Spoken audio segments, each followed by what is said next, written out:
എല്ലാവർക്കും വീണ്ടും ഒരു പുതിയ വീഡിയോയിലേക്ക് സ്വാഗതം. ഇത് നമ്മൾ റവയും അരിപ്പൊടിയും കൊണ്ട് നല്ല ടേസ്റ്റിയും ക്രിസ്പിയുമായിട്ടുള്ള ഒരു അടിപൊളി മസാല ദോശയാണ് തയ്യാറാക്കാൻ പോകുന്നത്.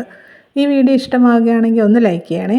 അതുപോലെ നിങ്ങളുടെ ഫ്രണ്ട്സും റിലേറ്റീവ്സിനും ഒക്കെ ഒന്ന് ഷെയർ ചെയ്ത് കൊടുക്കുകയും ഞങ്ങളുടെ ഈ ചാനൽ ഒന്ന് സബ്സ്ക്രൈബ് ചെയ്ത് സപ്പോർട്ട് ചെയ്യുകയും ചെയ്യണേ. പിന്നെ ആ ബെല്ലൈക്കൺ ഒന്ന് എനേബിൾ ചെയ്യാനും വീഡിയോ ഒന്ന് ഹൈപ്പ് ചെയ്ത് സപ്പോർട്ട് ചെയ്യാനും മറക്കരുതേ. എങ്കിലിതെങ്ങനെയാണ് തയ്യാറാക്കുന്നത് നമുക്ക് നോക്കാം.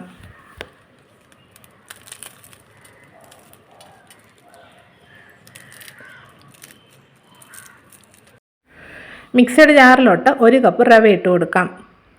ഇത് വറുത്ത റവയാണ് കേട്ടോ. വറുത്തതോ വറക്കാത്തതോ ഏത് വേണമെങ്കിലും എടുക്കാം കേട്ടോ. ഇനി ഇത് നന്നായിട്ടൊന്ന് പൊടിച്ചെടുക്കണം.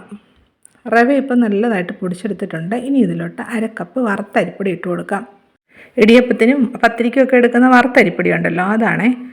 ഇനി ഇതിലോട്ട് 1 ടീസ്പൂൺ പഞ്ചസാരയും 1/4 ടീസ്പൂൺ ഉപ്പ് പൊടിയും കൂടെ ചേർത്ത് കൊടുക്കാം. പഞ്ചസാര ചേർത്ത് കൊടുക്കുമ്പോൾ ഈ ദോശയ്ക്ക് നല്ലൊരു കളറ് കിട്ടും. ഇനി ഇതിലോട്ട് ചേർക്കുന്നത് 1/2 കപ്പ് തൈരാണ്. ഇനി ഇതിലോട്ട് 1 കപ്പ് വെള്ളം കൂടെ ചേർത്ത് കൊടുക്കാം. വെള്ളം കുറേശ്ശെ ഒഴിച്ച് കൊടുത്തിട്ട് ഒരു സ്പൂൺ കൊണ്ട് നല്ലതായിട്ട് ഇതൊന്ന് മിക്സ് ചെയ്യണം. മിക്സ് ചെയ്യാതെ അരയ്ക്കുകയാണെങ്കിൽ ഇത് കട്ടയായിട്ട് മിക്സിയുടെ അടിയിലൊക്കെ പറ്റി പിടിച്ചിരിക്കും. ഇപ്പോൾ ഇത് നല്ലതായിട്ട് ഇളക്കി എടുത്തിട്ടുണ്ട്. ഇനി ഇത് നമുക്കൊന്ന് അരച്ചെടുക്കാം. വെള്ളം വേണമെന്നുണ്ടെങ്കിൽ കുറച്ചുകൂടി ചേർത്ത് കൊടുത്തിട്ട് അരച്ചെടുക്കണം കേട്ടോ. ഞാൻ ഈ 1 കപ്പ് വെള്ളം കൂടാതെ ഒരു 1/4 കപ്പ് വെള്ളം കൂടി ഇതിലോട്ട് ചേർത്ത് കൊടുത്തിട്ടാണ് ഇത് അരച്ചെടുത്തിരിക്കുന്നത്. ഇനി ഇതൊരു പാത്രത്തിലോട്ട് നമുക്ക് മാറ്റാം.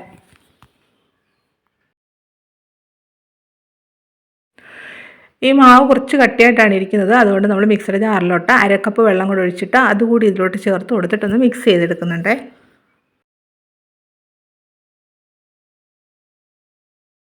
ഇതുപോലെ ഇത്രയും ലൂസായിട്ടുള്ളൊരു മാവ് വേണം തയ്യാറാക്കിയെടുക്കാൻ. ഇത് നമുക്ക് അടച്ചങ്ങോട്ട് മാറ്റി വെക്കാം.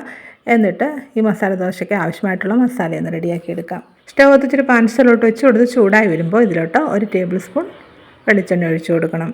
ഇപ്പോൾ എണ്ണയൊക്കെ നല്ലതായിട്ട് ചൂടായി ഇതിലോട്ട് 1 ടീസ്പൂൺ കടുക് ഇട്ടൊന്ന് പൊട്ടിച്ചെടുക്കാം. കടുകെല്ലാം നല്ലതായിട്ടൊന്ന് പൊട്ടി വരുമ്പോൾ 1 ടീസ്പൂൺ കടലപ്പരിപ്പും 1 ടീസ്പൂൺ ഉഴുന്നുപരിപ്പും കൂടി ഇട്ട് കൊടുത്ത് നല്ലതായിട്ട് ഇളക്കിയതൊന്ന് മൂപ്പിച്ചെടുക്കണം. വറക്കാത്ത കടലപ്പരിപ്പാണ് ചേർത്തിരിക്കുന്നത്.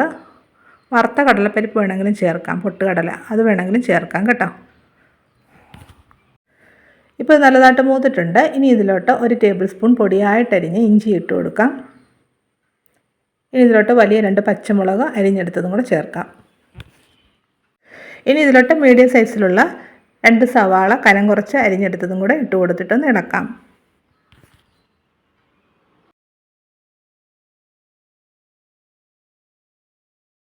ഇനി ഇതിലോട്ട് 1 തണ്ട് കറിവേപ്പില ഇട്ട് കൊടുത്തിട്ട് നല്ലതായിട്ടൊന്ന് വഴറ്റിയെടുക്കണം.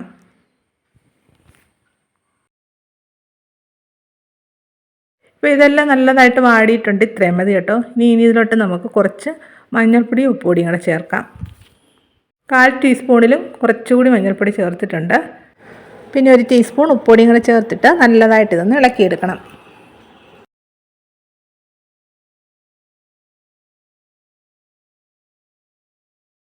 ഇനി ഇതിലോട്ട് കുറച്ച് വെള്ളം ഒഴിച്ചു കൊടുക്കാം. ഞാനിപ്പോൾ ഇതിലോട്ട് 1/2 കപ്പ് വെള്ളം ഒഴിച്ചു കൊടുക്കുന്നുണ്ട്. വെള്ളം ഒഴിച്ചു കൊടുത്തിട്ട് നല്ലതായിട്ട് ഇതൊന്ന് തിളപ്പിച്ചെടുക്കണം. വെള്ളം ഒത്തിരി അങ്ങ് കൂടിപ്പോരുത് കേട്ടോ. ഇനി ഇത് നല്ലതായിട്ടൊന്ന് തിളപ്പിച്ചെടുക്കാം.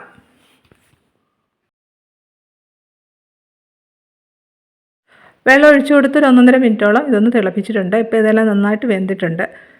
ഇത്രയും മതി. ഇനി ഇതിലോട്ട് ഉരുളക്കിഴങ്ങ് ചേർത്ത് കൊടുക്കാം. 4 മീഡിയം സൈസിലുള്ള ഉരുളക്കിഴങ്ങ് പുഴുങ്ങിയെടുത്ത് തൊലിയൊക്കെ കളഞ്ഞിട്ടൊന്ന് ഉടച്ചെടുത്തിട്ടുണ്ട്.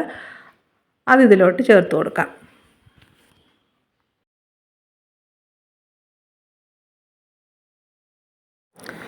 ഉരുളക്കിഴങ്ങ് ചേർത്ത് കൊടുത്തിട്ട് നല്ലതായിട്ടൊന്ന് ഇളക്കിയെടുക്കണം.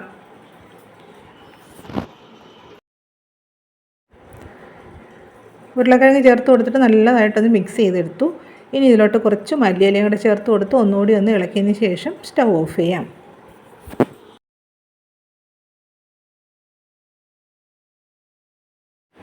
മസാല ദോശയ്ക്ക് വേണ്ട മസാലയൊക്കെ റെഡി ആയിട്ടുണ്ട്. ഇത് സൈഡിലോട്ട് മാറ്റി വെക്കാം. ദോശയ്ക്ക് വേണ്ട മാവ് റെഡിയാക്കി വെച്ചിട്ട് ഒരു 10 മിനിറ്റ് കഴിഞ്ഞിട്ടുണ്ട്. നമുക്കതൊന്ന് തുറന്ന് നോക്കാം. ഇപ്പോൾ ഈ മാവൊക്കെ നല്ലതായിട്ട് കുതിർന്നൊന്ന് റെഡി ആയിട്ടുണ്ട്.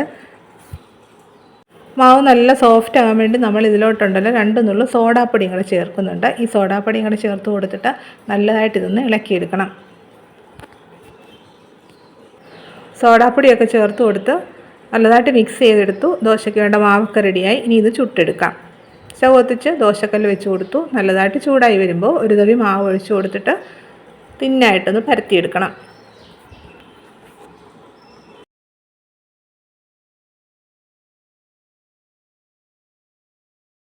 ഇപ്പോൾ നോക്കിയാൽ ദോശ നല്ലതായിട്ടൊന്ന് മൊരിഞ്ഞിട്ടുണ്ട്. അതായത് ഈ രീതിയിലൊന്ന് കളറ് മാറി വരുമ്പോൾ ഇതിലോട്ട് കുറച്ച് നെയ്യ് ഒഴിച്ചു കൊടുക്കണം. നെയ്ക്ക് പകരം എണ്ണ വേണമെങ്കിലും യൂസ് ചെയ്യാം കേട്ടോ. ഇനി ഇതിലോട്ട് മസാല തയ്യാറാക്കി വെച്ചിരിക്കുന്ന മസാല ഉണ്ടല്ലോ അത് വെച്ച് കൊടുക്കണം. ഞാനിപ്പോൾ ഇതിലോട്ട് 2 സ്പൂൺ മസാല വെച്ച് കൊടുക്കുന്നുണ്ട്. ദോശ ഇപ്പോൾ നന്നായിട്ട് മൊരിഞ്ഞിട്ടുണ്ട്. ഇനി ഇതേ രീതിയിലൊന്ന് മടക്കിയെടുക്കാം.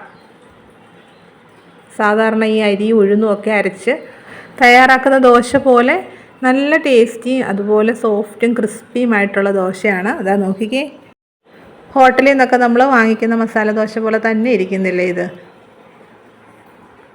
നല്ല പെർഫെക്റ്റ് ആയിട്ട് തന്നെ ദോശ നമ്മൾ തയ്യാറാക്കി എടുത്തിട്ടുണ്ട്. ഇതുപോലെ നമുക്ക് ബാക്കിയുള്ളതും കൂടെ ചെയ്തെടുക്കാം.